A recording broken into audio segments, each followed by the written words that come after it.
علیکم ورحمۃ اللہ وبرکاتہ۔ محترم ناظرین و سامعین، اس وقت ہم جامعہ عقل کو ارشاد العلوم میں حاضر ہیں، تو ہمارے بھائی محترم سے ملاقات ہوئی، مفتی افضل صاحب سے ملاقات ہوئی۔ الحمدللہ کافی اکابر نظام سے یہاں ملاقات کا شرف ملا۔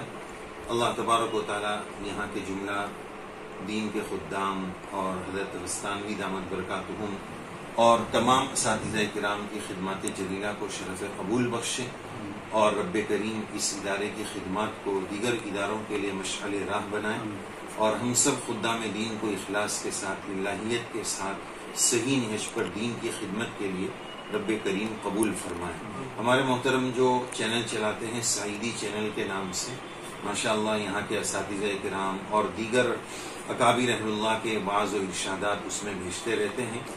اس وقت سوشل میڈیا کی بہت زیادہ ضرورت ہے۔ سوشل میڈیا کے مادھیم سے اور اس توسط سے امت تک دین پہنچانے کی بہت زیادہ ضرورت ہے۔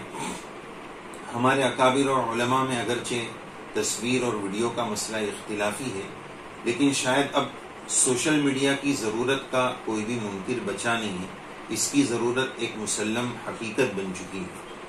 اس کی ایک وجہ تو یہ بھی ہے کہ موبائل اور سیل فون کی جو برائیاں ہیں، مفاسد ہیں، اگر کوئی مولانا یہ آج کے زمانے میں یہ بولے کہ یہ بہت بری چیز ہے، اچھی چیز نہیں ہے، اس کو چھوڑ دو، تو جس پبلک کو بول رہا ہے وہ پبلک کا چھوڑنا تو دور کی بات ہے، وہ مولانا خود بھی شاید نہیں چھوڑے گا، اس لیے کہ یہ ضرورت کی چیز بن چکی ہے، زندگی کا وہ یا یوں کہا جائے جزو لا ينفک بن چکا ہے۔ تو ہماری شریعت میں قرآن و سنت سے ہمیں ایک اصل یہ بھی ملتی ہے کہ ازالہ نہیں تو امالہ ہو جائے۔ جس کی ایک مثال میں عرض کر دیں کہ ایک سنگر ہے، گانا گانے والا ہے، اگر وہ دین کی طرف مائل ہوتا ہے تو ازالے کے بجائے امالہ اس طرح ہوگا کہ پہلے وہ گانا گاتے تھے، اب نعت اور کلام منظوم گانا شروع کر دے، ٹریک چینج کرنے کی ضرورت ہے۔ تو اسی طرح یہ جو چیز ہے اب اس امت اس کو چھوڑے گی نہیں، یہ زندگی کی ضرورت بن چکی ہے۔ تو اب اس کو ٹریک چینج کرنے کی ضرورت ہے کہ اس میں بے حیائی، ننگاپن، فضولیات، فالتو چیزیں دیکھنے کے بجائے اس سے دین سیکھو۔ اور الحمدللہ ایک بڑی تعداد اس سے دین کی بہت ساری معلومات لے بھی رہی ہے۔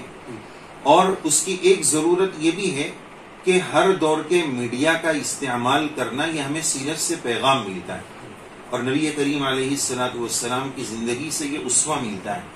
اس ذیل میں یہ عاجز ایک دلیل عرض کرے گا کہ نبی کریم علیہ السلام نے قولوا لا الہ الا اللہ تفلحوا یہ پیغام دیا، تو اس کے لیے کوہ صفا کا انتخاب فرمایا۔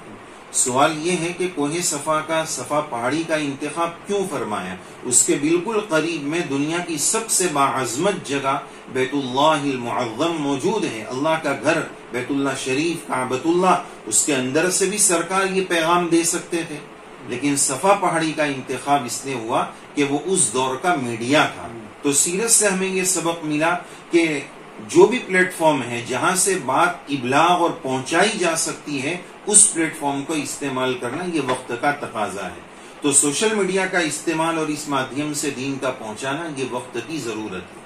اور دوسری بات اس سلسلے میں یہ بھی ہے کہ جب ہمارے اکابر یا علماء یا اہل اللہ سوشل میڈیا پر نہیں آئے تھے، تو ایک بڑا ایجوکیٹڈ طبقہ اور دیندار طبقہ جو عصری تعلیم کی طرف جڑا ہوا تھا، اسکول کی تعلیم کی طرف جڑا ہوا تھا، دین کی طرف نہیں آیا تھا۔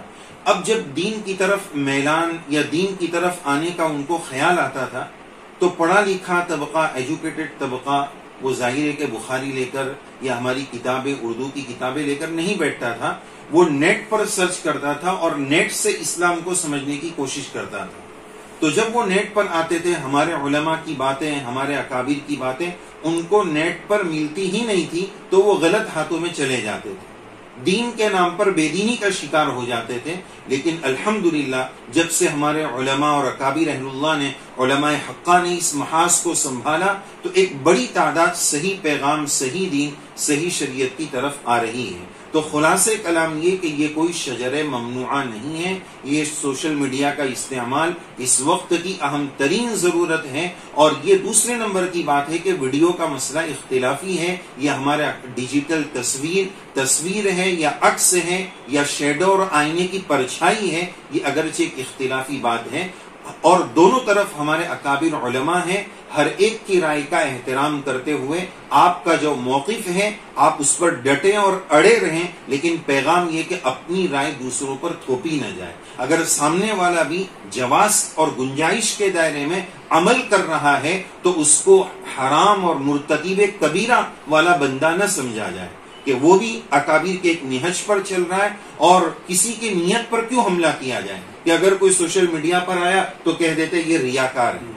بھائی نبی کریم علیہ الصلوۃ والسلام نے صحابہ رضی اللہ عنہم سے یہ نہیں فرمایا تھا ہلا شققت قلبہ، کہ آپ نے کیا ان کا دل پھاڑ کر دیکھا تھا؟ دوسروں کے اخلاص پر آپ کون ہوتے ہیں حملہ کرنے والے؟ تو لہذا یہ جو ایک عام مزاج اور تنگ ظرفی اور تنگ نظری بن چکی ہے کہ جو سوشل میڈیا پر کام کر رہا ہے وہ یا تو ارننگ کے لیے، پیسے کے لیے کام کر رہا ہے یا شو بازی کے لیے کام کر رہا ہے. بھائی ہم کو اللہ نے جج بنا کر نہیں بھیجا ہے. اگر ہم کسی کا حق میں ساتھ نہیں دے سکتے تو بہت معذرت کے ساتھ ٹانگ کیوں گھسیٹ رہے ہیں؟ کام کرنے والوں کی نیت پر کیوں حملہ کر رہے ہیں؟ تو بس پیغام یہی ہے کہ اس کو ہم صحیح مصرف میں استعمال کریں، دین سیکھنے اور سکھانے کے لیے استعمال کریں، اپنے دل میں خلوص اور للہیت پیدا کریں، امت کا درد پیدا کریں. ہم دیکھتے ہیں کہ مسجد میں اگر بات ہو رہی ہے تو بعض مرتبہ 10 لوگ بھی بیان میں نہیں بیٹھے، لیکن جب سوشل میڈیا پر چیک کرتے تو ایک گھنٹے میں ہزاروں لوگ ہماری باتیں سن لیتے. تو یہ کتنا اچھا پلیٹ فارم ہے. بس اس کا مس یوز نہ ہو، صحیح استعمال ہو اور صحیح ترتیب ہو. اللہ ہم سب کو دین کی خدمت کا جو بھی ذریعہ ہو اس کو استعمال کر کے اخلاص و للہیت کے ساتھ، آخرت کی فکر کے ساتھ، امت اور انسانیت کے درد کے ساتھ اس پلیٹ فارم کو اور تمام اس چینل کا اور جتنے دینی چینل ہے سب کا خوب ساتھ دیں. ہمارا اس عاجز کا بھی اپنا ایک چینل ہے آسان دین کے نام سے، آپ حضرات سے اس سے بھی جڑنے کی درخواست ہے. رب کریم اخلاص نصیب فرمائے. آپ تمام حضرات سے اس عاجز کے لیے، مفتی صاحب کے لیے، ادارے کے لیے، ہمارے تمام اکابر اہل اللہ کے لیے دعا کی خصوصی درخواست ہے. جزاکم اللہ. السلام علیکم ورحمۃ اللہ وبرکاتہ.